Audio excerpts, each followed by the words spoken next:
Hello and welcome to little bit curious. आज हम discuss करेंगे कोऑर्डिनेशन कंपाउंड्स के बारे में।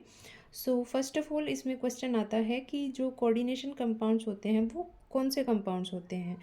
कोऑर्डिनेशन कंपाउंड्स को हम कॉम्प्लेक्स कंपाउंड्स भी कहते हैं क्योंकि ये केमिकल सब्सटेंस होते हैं जो बेसिकली सेंट्रल मेटल जिसमें सेंट्रल मेटल एटम जो है वो सराउंड होता है नॉन मेटल एटम से। ठीक है, तो ऐसे कंपाउंड्स जिनमें सेंट्रल मेटल एटम जो है वो नॉन मेटल एटम से कनेक्टेड होता है उनको हम क्या कहते हैं, कोऑर्डिनेशन कंपाउंड्स।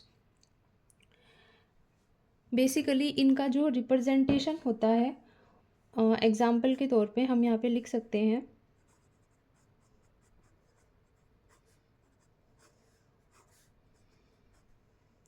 जैसे हम इस तरह के कंपाउंड्स देखते हैं, इस तरह के कंपाउंड्स को हम कोऑर्डिनेशन कंपाउंड कहते हैं।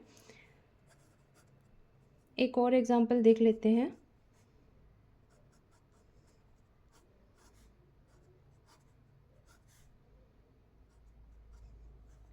इस तरह के कंपाउंड्स को हम क्या कहते हैं, कोऑर्डिनेशन कंपाउंड्स।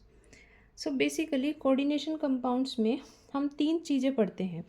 सबसे पहली बात, जो इस ब्रैकेट का जो कंपाउंड इस ब्रैकेट के अंदर है उस कंपाउंड को हम पूरी एक एंटिटी मानते हैं, पूरी एक यूनिट मानते हैं।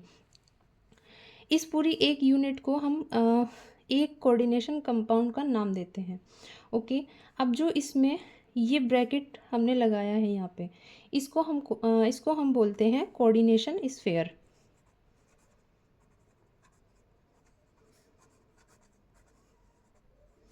इसको हम बोलते हैं कोऑर्डिनेशन स्फीयर।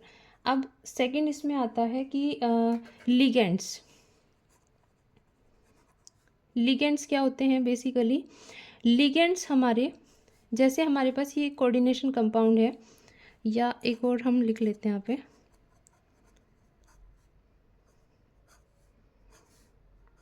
ये हमारे पास एक कोऑर्डिनेशन कंपाउंड है।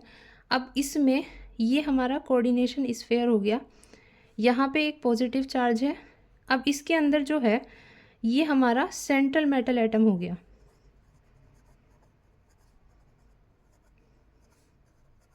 ये हमारा सेंट्रल मेटल एटम हो गया।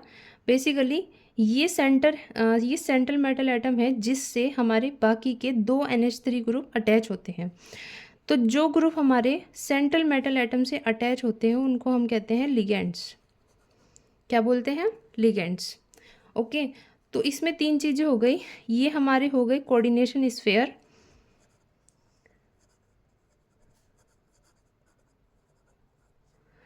ये हमारे हो गए सेंट्रल मेटल एटम, और ये हमारे हो गए लिगेंड्स।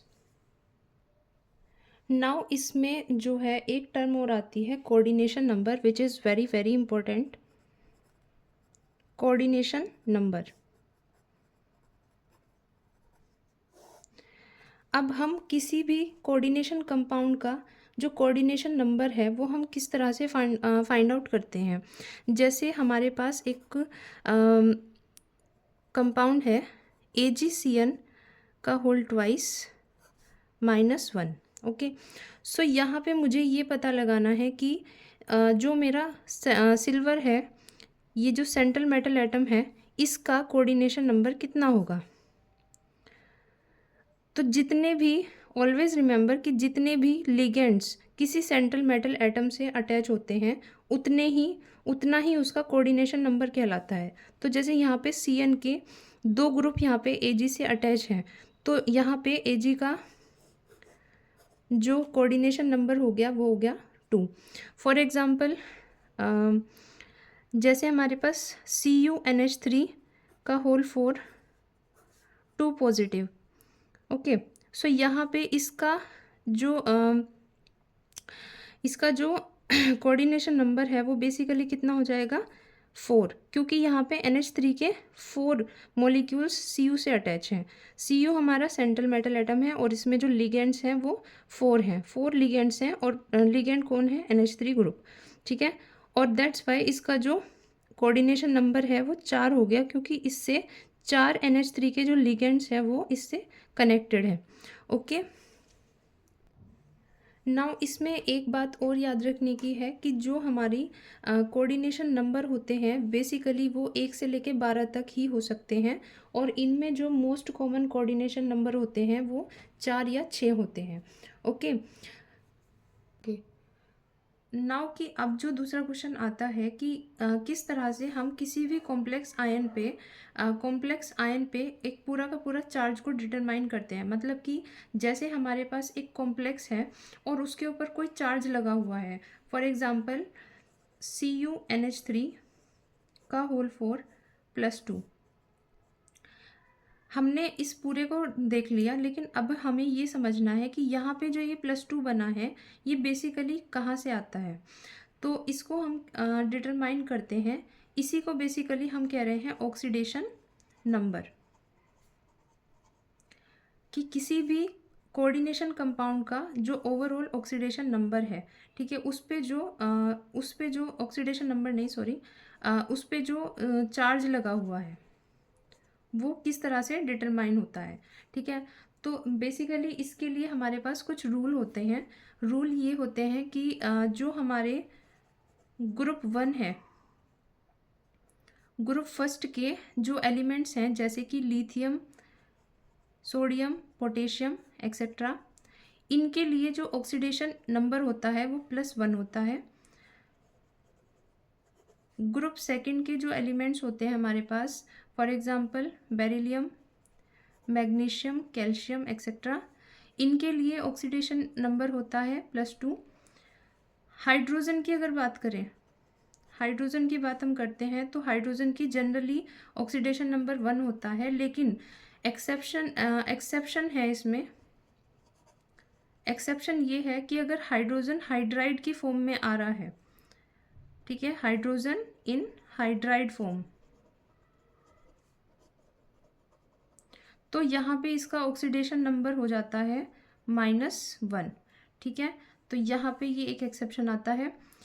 हेलोजन्स जो ग्रुप 17 के एलिमेंट्स होते हैं, हेलोजन्स के लिए जनरली -1 होता है ऑक्सीडेशन नंबर। अब हम इसको डिटरमाइन कैसे करेंगे, जैसे मेरे पास एग्जांपल के तौर पे CuNH3 का होल 4, यहाँ पे चार्ज लगा हुआ है +2। अब इसमें जो हमारा कॉपर होता है, ठीक है, जो इसमें कॉपर होता है Cu पे ऑलवेज +2 चार्ज होता है, और जो हमारा NH3 मॉलिक्यूल होता है, NH3 हमेशा क्या होता है, न्यूट्रल होता है, माने इस पे चार्ज 0 होता है। ठीक है, 0 कह सकते हैं, प्लस एंड माइनस इक्वली कह सकते हैं। तो जो ओवरऑल हम चार्ज का काउंटिंग करते हैं, मतलब हम इनका एडिशन करते हैं, तो बेसिकली इस पे चार्ज आता है +2। यहाँ से डिटरमाइन करते हैं कि जो ओवरऑल हमारा कॉम्प्लेक्स है उस पे हमारा ये पूरा का पूरा चार्ज बनता है। ठीक है, now come to the next example. जैसे मेरे पास एक अनदर कंपाउंड है AgCN का होल ट्वाइस, और इस पे ओवरऑल चार्ज बनता है -1 का। तो अब जैसे एज वी नो कि Ag पे जो चार्ज होता है वो होता है +1 का, मतलब कि इसका जो ऑक्सीडेशन स्टेट है, वो ऑक्सीडेशन नंबर है वो +1 है, और जो Cn होता है, Cn का -1 होता है। तो यहाँ पे मेरे पास 2 Cn है, ठीक है, Cn का होल ट्वाइस है, तो यहाँ पे 2 Cn है, माने कि यहाँ पे मेरे पास -2 है। ठीक है, तो जब मैं इनका ओवरऑल एडिशन करती हूँ -1 ओके, तो जब मैं इसको यहाँ पे करती हूँ तो ये -1 आता है। ठीक है, सो दैट्स वाई कि जो ओवरऑल चार्ज बनता है हमारा इस कोऑर्डिनेशन कंपाउंड के ऊपर वो -1 बनता है। सो आई होप कि आपको ये समझ में आया हो इस वीडियो के अंदर कि कोऑर्डिनेशन कंपाउंड्स क्या होते हैं, लिगेंड्स क्या होते हैं, कोऑर्डिनेशन नंबर को कैसे फाइंड किया जाता है, और उस जो हमारे कंपाउंड के ऊपर ओवरऑल चार्ज होता है वो किस तरह से डिटरमाइन किया जाता है। Okay, thank you for watching.